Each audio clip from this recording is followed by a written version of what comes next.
Hello hurmatli obunachilarim. Hello degani ingliz tilida salom degani ekan, to'g'rirog'i 5-6 sekund ichida hello degan so'zni o'rganib oldim. Nimaga, qandoq qilib o'rgandingiz degan insonlarga ushbu aqlli kitob orqali. Bu aqlli kitobimiz juda ham zo'r narsa ekan. Misol uchun deylik, farzandingizga yoki-da oila a'zolaringizdan kimdir ingliz tiliga qiziqadigan bo'lsa, bemalol ushbu kitobni sizga taklif qilaman va tavsiya qilaman. Narxini oldindan aytib o'tib ketay. Boshqa joylarda misol uchun dastavka xizmati bilan 700 ming, 800 mingga tushyapti ekan bu kitob.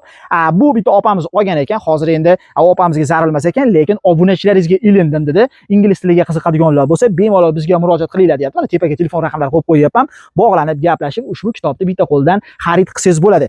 Endi bu kitobda afzallik tomoni, bu kitobda olasiz, o'zini tarjimasiga ega ekan, naushniklari bor ekan. Buni ham men sizga ko'rsatishga harakat qilaman. Hurmatli operator, bu tomonga kelasiz. Mana kitobimiz, bu tomonda o'zini mana yangitdan naushniklari bor ekan. Bu kitob shunaqangi kitob ekanki, ingliz tilini bemalol noldan o'rgansangiz bo'lar ekan. Sababi bu naushnik o'sha sizni o'zingizga misol uchun tarjimasini chiroyli shaklda qilib berar ekan, noldan boshlab 100% ingliz tilini ushbu aqlli kitob orqali o'rgansangiz bo'ladi. Misol uchun o'g'lingiz, qizingiz yoki ayolingiz yoki o'zingiz bemalol ushbu kitobni olib, o'sha tarjimasi bilan birgalikda ingliz tilini o'rgansangiz manfaatli bo'ladi. Sababi eskilarda bir gap bor, ish bilmasang ham til bilgin deydi. Tilni bilsangiz, misol uchun ingliz tilini o'rganib bilsangiz, bu o'zingizga ham yaxshi. Eng asosiysi bu blogerlarimizga ham yaxshi. Sababi blogerlarda ham misol uchun Instagramda yoki da YouTube'da ko'p narsalar ingliz tilida yozilgan. Menga ham juda ham muhim narsa ekan, lekin men hozirgi kunda bu narsani ko'rib o'qib chiqdim, lekin Xudo xohlasa o'zimga ham bitta shunaqangi kitob xarid qilaman, lekin men undan oldin sizga ilinyapman.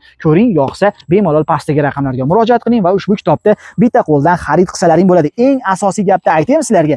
Agar siz Farg'ona shahar ichida ushbu kitobni oladigan bo'lsangiz, xarid qiladigan bo'lsangiz, dastavka xizmati bepul. Agar siz Farg'ona shahar emas, o'sha Voha tomonlarda bo'ladigan bo'lsangiz, dastavka xizmatimiz yo'q ekan. O'zi aslida bitta kitob qolgan ekan. Ko'ringlar, yoqsa bemalol pastdagi raqamlarga murojaat qilishlaring mumkin. Ushbu video sizga manfaatli bo'ldi deb o'ylayman. Xato nuqsonlari bo'lgan bo'lsa, to'g'ri tushunsa, video yoqqan bo'lsa, albatta like tugmasini bosib, shunaqangi aqlli kitob oqtirayotgan, izlayotgan do'stimizga, tanishimizga maksimal darajada jo'natib qo'yamiz. Sizlar bilan doimgidek Farg'ona shahridan Sergey Pazbev uning jamoasi bo'ldi. Keyingi yangi videogacha xayr, sog' salomat bo'linglar. Barcha shunaqangi aqlli kitoblarda o'qib, aqlli bo'lsin, hurmatli obunachilarim.